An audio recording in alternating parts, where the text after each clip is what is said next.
Okay, this is inside of my Bee Vac. I took it apart. There's these screws that go in with the heads facing the other direction, not the side where the fan is, but on top, pushing down. You put these washers on, then you put these little plastic spacers on. Then you put a washer on top of it, on top of the spacer.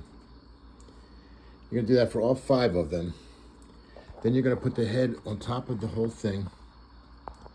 Then you're gonna put another washer on top of the screw. It's gonna come through the top, or the bottom, I mean.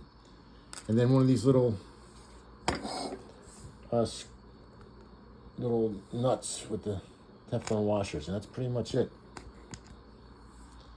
I took it apart because the screen had come off, and I put another piece of screen on it, and I took this piece off, put the screw on it, screwed that down. I'm going to put it back together again. And I cleaned the contacts off with a brush with some water. Just a little bit of honey dripped on it. The end.